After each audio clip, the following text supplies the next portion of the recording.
गुरुदेव और माँ गायत्री के चरणों में कोटि कोटि नमन। आप सभी को प्रणाम। अद्भुत, आश्चर्यजनक किंतु सत्य, इसमें सुदर्शन कुमार जी देव संस्कृति विश्वविद्यालय हरिद्वार से अपना अनुभव लिखते हैं। मृत महिला को मिला नया जीवन।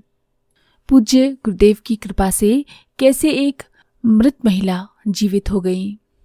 घटना दिसंबर सन 1969 की है। युग ऋषि पंडित श्री राम शर्मा आचार्य जी यज्ञ कराने प्रथमतः पटना पहुंचे। इस यज्ञ में शामिल होने के लिए मेरे पिताजी श्री विजय कुमार शर्मा अपनी माताजी यानी मेरी दादी के साथ जमालपुर से आकर यज्ञ में शामिल हुए। विशाल जनसमूह के बीच हर्षोल्लास के साथ वैदिक रीति से यज्ञ का शुभारंभ हुआ। यज्ञ की समाप्ति पर सभी अपने अपने घर की ओर चल पड़े। पिताजी भी दादी के साथ मुंगेर की वापसी की ट्रेन पकड़ने पटना रेलवे स्टेशन पर आए। वहां पहुंचते ही दादी के पेट में अचानक बहुत तेज दर्द हुआ। लंबी यात्रा और दिन भर की थकान से पेट में गैस बन जाने की आशंका को लेकर पिताजी ने दादी को नींबू पानी पिलाया। दादी की तबीयत बजाय सुधरने के और भी बिगड़ती चली गई। दादी के मुख से झाग निकलना शुरू हुआ और कुछ ही देर बाद दादी ने दम तोड़ दिया।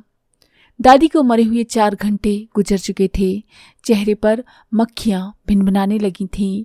लाश के चारों ओर भीड़ इकट्ठा हो गई थी। रेलवे मास्टर रेलवे स्टेशन के अन्य कर्मचारियों के साथ लाश को जमालपुर भेजने की तैयारी में व्यस्त थे।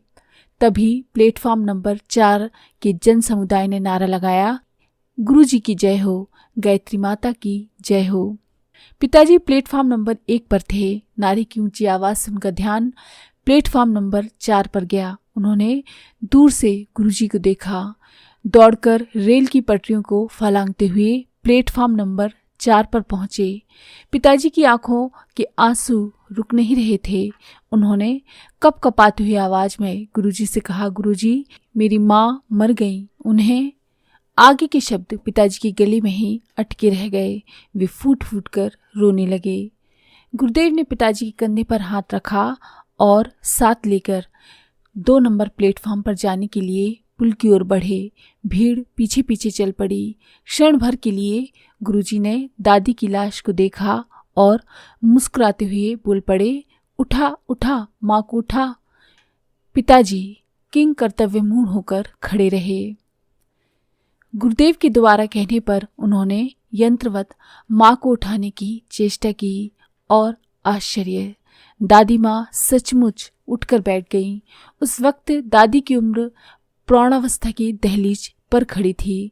गुरुदेव ने पिताजी से कहा, माताजी को घर ले जा, अब इनकी उम्र दुगनी हो चुकी है। पिताजी दादी जी को लेकर खुशी खुशी वापस जमालपुर पहुंचे। तभी से पूरा परिवार गुरुदेव को भगवान मानकर उनके युग परिवर्तन के अनुपम अभियान में जुट गया। युग ऋषि का कथन अक्षरशः सत्य हुआ। दादी माँ गुरु कृपा से उनकी दी हुई दुगनी उम्र यानी 80 वर्षों तक आनंदपूर्वक लोक सेवा करती रहीं और अंततः ऋषि सत्ता में विलीन हो गईं।